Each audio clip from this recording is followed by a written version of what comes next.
الحمد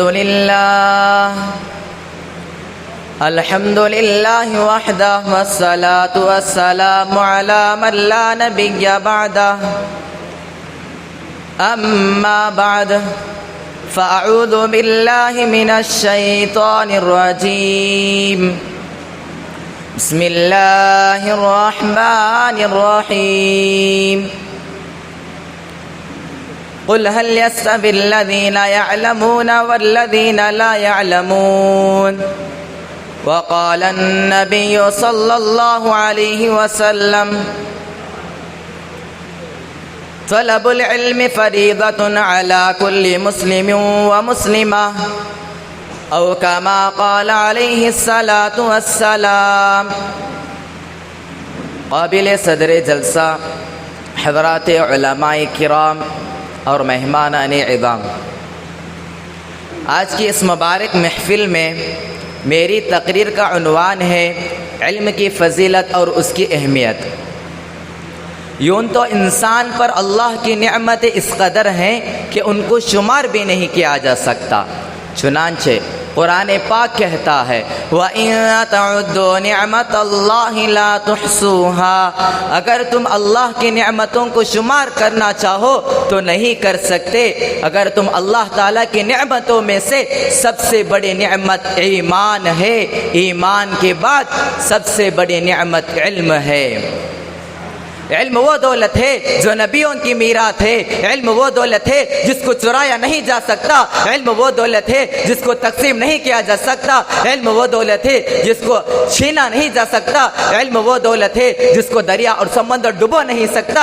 علم وہ دولت ہے جس کو آگ کے شعلے جلا نہیں سکتی.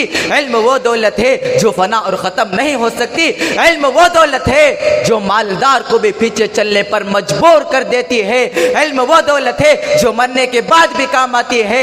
علم وہ دولت ہے جس نے مٹی سے پیدا ہونے والے آدم علیہ السلام کو فرشتوں پر بلندی عطا کی. میرے بھائیوں، علم کے مقام اور مرتبہ کا کیا ٹھکانہ.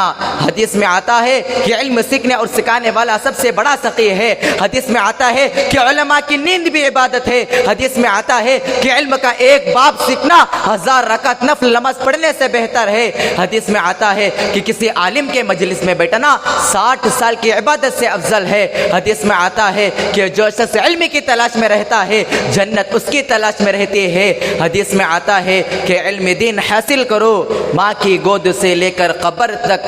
الغرض بہت ساری حدیثوں میں علم کی فضیلت آئی ہے. ہمیں چاہیے کہ علم حاصل کرنے کے لیے تن من دھن کی بازی لگا دیں.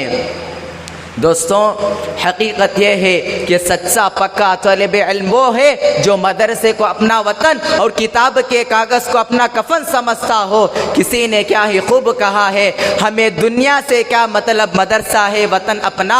ہمیں دنیا سے کیا مطلب مدرسہ ہے وطن اپنا. مریں گے ہم کتابوں پر ورق ہوگا کفن اپنا.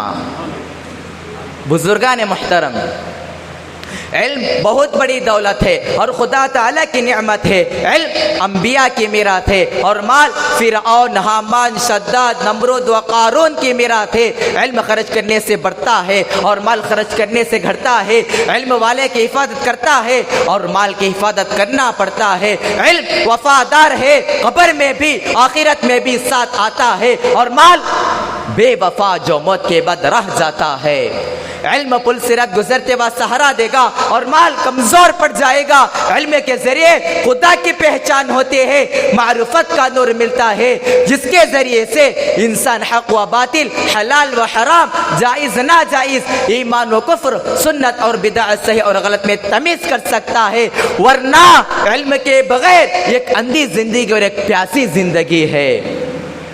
بزرگان محترم، قرآن مجید میں صاف طور سے اعلان کر دیا جس طرح ایمان و کفر برابر نہیں ہو سکتے، جس طرح دھوپ اور سایہ برابر نہیں ہو سکتے، جس طرح آنکھ والے اور نابینا والے برابر نہیں ہو سکتے، جس طرح روشنی اور تاریکی برابر نہیں ہو سکتے، ٹھیک اسی طرح علم والے اور نہ جانے ہرگز برابر نہیں ہو سکتے. علم ہی وہ دولت ہے جس کی وجہ سے اللہ نے انسان کو شرافت دی، عزت دی، مرتبے میں وہ مقام دیا.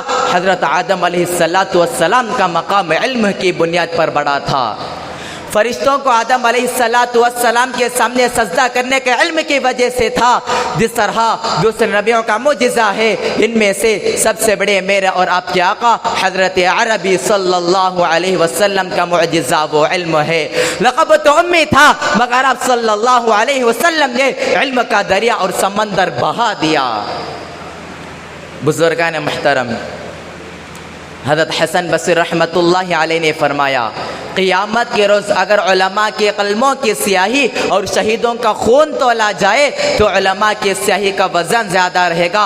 حضرت ابن مسعود رضی اللہ تعالیٰ عنہ نے فرمایا، علم اٹھنے سے پہلے حاصل کر لو، خدا کی قسم جو لوگ شہید ہوئے ہیں وہ قیامت کے روز جب علماء کی فضیلت ان کے درجوں کو دیکھیں گے تو ان کی خواہش ہوگی کہ کاش وہ بھی عالم ہوتے۔ اے لوگو، جان لو کہ علم ماں کے پیٹ سے نہیں بلکہ سیکھنے سے آتا ہے، اسی لیے علم والوں کی قرآن و احادیث میں بڑی بڑی فضیلت آئی ہے۔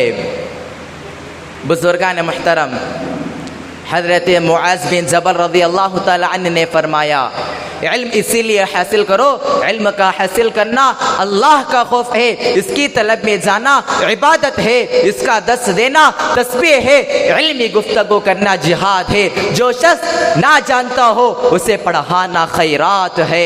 یہی علم تنہائیوں میں ساتھی، سفر کا رفیق، دن کا رہنما، تندرستی و خوشحالی میں راستے کا چراغ، اجنبی لوگوں میں قربت پیدا کرنے والا، دشمنوں کی حق میں تیز تلوار، اور یہ علم جنت کے راستے کا روشن مینار ہے۔ علم والوں سے فرشتے دوستی کرنے کی خواہش کرتے ہیں، خشکی وطری کے تمام مخلوقات، یہاں تک کہ سمندر کے مچھلیاں، بلوں کے کیڑے مکوڑے، آسمان کے چاند، سورج، ستارے، سب کے سب طالب علم کے لیے مغفرت کی دعا کرتے ہیں۔ اتنی بڑی فضیلت کیوں دی؟ اسی لیے کہ علم دل کی زندگی ہے، علم سے بدن کو قوت ملتی ہے۔ بدقسمت ہے وہ لوگ جو علم سے محروم ہیں۔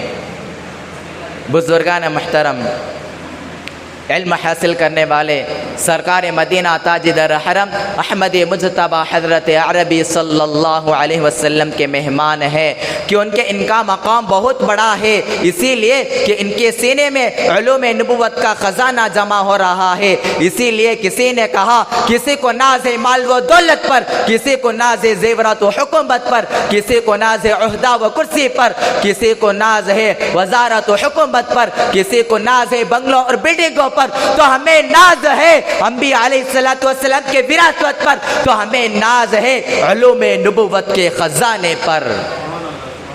الغرض، علم بہت بڑی دولت ہے، علم کا حاصل کرنا بہت ضروری ہے۔ بس اللہ تعالیٰ سے دعا فرمائے کہ اللہ تعالیٰ ہم سب کو علم سیکھنے کی اور دوسروں کو سکھانے کی توفیق عطا فرمائے۔ آمین وآخر الدعوانا الحمد للہ رب العالمین۔